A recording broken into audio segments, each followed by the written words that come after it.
I've been to Israel many times. The whole country's a fortress. I find this very hard to believe.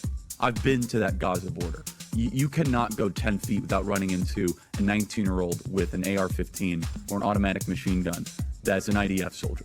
Right? The whole country is surveilled. The last 9 months, Israel was on the brink of civil war. It's not an exaggeration. This judicial stuff, there were hundreds of thousands of Israelis taking to the streets because Bibi Netanyahu is basically redefining the Israeli constitution. There were protests planned this week against Netanyahu, where they anticipated tens of thousands of people to take to the streets. That's all gone, Patrick. The whole country is the IDF.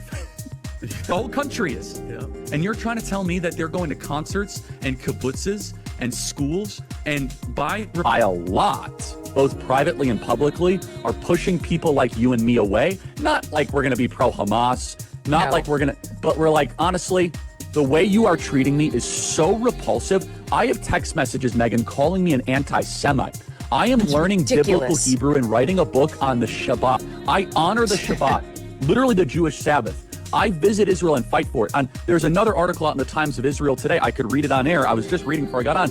Charlie, what are you doing? Like, why are you, what am I doing? I'm sorry. Like, let's just take a step back here. Like, I'm an American citizen. Yes, I want Israel to win. Yes, I'm a Christian. But like some of the mess, and you've seen how I've been treated, Megan, by some, not all, by some. No, it's very irritating. It's been so unfair. They were coming after you after Turning Point for, among other things, that you had Dave Smith there. Dave Smith is allowed to criticize Israel. You had both sides. The Israeli side was overrepresented. No, you're not allowed to. It's even worse than that. Again, I just want to repeat for the 5th time. I love Israel. I want Israel to win. But my moral character is now being put into question, Megan. Not my decisions. Not like, hey, are you doing this? Is it smart or is it dumb? But no, I am a bad person if I do this.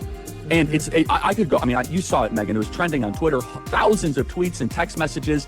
And if I were to be charitable and generous, I will say the people that are attacking me are in a hyper paranoid state because they're at war, and war tends to make things black and white. And you're a hammer looking for a nail. So I'm trying to be charitable, Megan. Literally, I'm trying to cut as much slack as I can, right? Like, okay, what would it be like if all of a sudden I'm starting to see a pattern of behavior similar to what my grandparents saw in 1930s Germany online? How would I behave? So that's like my charitable kind of overcompensation spirit. At the same time, I'm like, but it's not defensible to be dumb, right? Yeah. So, and it's offensive. It's offensive to those of us who have been out there defending them in many instances against critics on our own side. And now you have a couple of comments like, well, what about this? Well, has it gone on too long?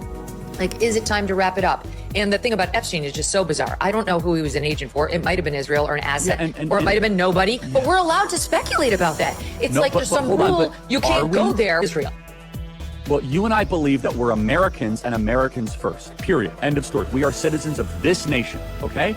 And Israel, we have funded, we have supported, and they're up against a sea of Islamic totalitarianism, and we should be cheering for them, right? Because they're up against barbarians and monsters, and we want them to win.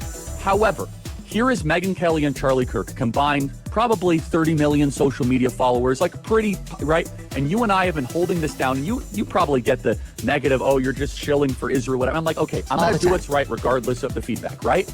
But then all of a sudden, like, I host a person that I moderate the debate of, mind you, right? And I give equal time to Josh Hammer, equal time to a pro-Israel advocate, and my moral character is being put into question.